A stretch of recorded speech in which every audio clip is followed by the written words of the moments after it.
মা লজেন্স খেয়েছে, ন্যায় চাইতে থানায় হাজির 3 বছরের শিশু। ভাইরাল ভিডিওতে হাসির রোল। আজকের সবচেয়ে মিষ্টি, সবচেয়ে ছোট আর সবচেয়ে কঠোর আইনি পদক্ষেপ নেওয়া অভিযোগকারীকে দেখে হেসে লুটাপুটি নেট দুনিয়া। ঘটনাটি শুনলে প্রথমে মনে হবে মজা করা হচ্ছে, কিন্তু না, একেবারে সত্যি সত্যি লজেন্স চুরির অভিযোগে নিজের মায়ের বিরুদ্ধে থানায় গিয়ে এফআইআর করতে হাজির হয়েছে মাত্র 3 বছরের এক খুদে। হ্যাঁ, ঠিকই শুনছেন, যে বয়সে বাচ্চারা মা, জল, ঘুম এইসব শব্দ শেখে, সেই বয়সে এই খুদে বুঝে গেছে ন্যায় চাই, আর সেটা চাই থানার খাতায় লিখিতভাবে। ভাইরাল ভিডিওতে দেখা যাচ্ছে খুদে শিশুটি একেবারে গম্ভীর মুখে থানায় ঢুকে মহিলা পুলিশ কর্মীর সামনে গিয়ে দাঁড়িয়েছে। তার অভিযোগ, তার মায়ের বিরুদ্ধে কঠোর ব্যবস্থা নেওয়া হোক, কারণ মা নাকি তার লজেন্স চুরি করে খেয়ে ফেলেছেন। পুলিশ কর্মীও প্রথমে একটু অবাক, তারপর অভিযোগ শুনে হেসে কুটিপাটি, কিন্তু দায়িত্বে ফাঁকি নয়।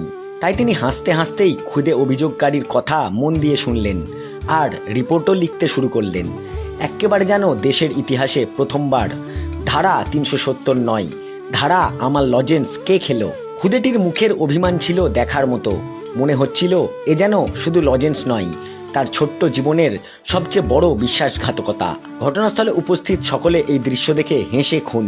কেউ বলছেন এ ছেলে বড় হয়ে হয়তো সিআইডি অফিসার হবে, আবার কেউ বলছেন আজ লজেন্স, কাল হয়তো চকলেট, তারপর সরাসরি কোর্ট কেস। সোশ্যাল মিডিয়ায় ভিডিও ছড়িয়ে পড়তেই কমেন্টের বন্যা। কেউ লিখছেন বাচ্চাটা ঠিক করেছে, অপরাধী যেই হোক, মা হলেও ছাড় নেই। আরেকজন লিখেছেন এটাই প্রকৃত আইনের শাসন। সব মিলিয়ে এই ভাইরাল ভিডিও আবারও প্রমাণ করলো বয়স যতই ছোট হোক, নিজের লজেন্সের ব্যাপারে কেউ আপোষ করতে রাজি নয়।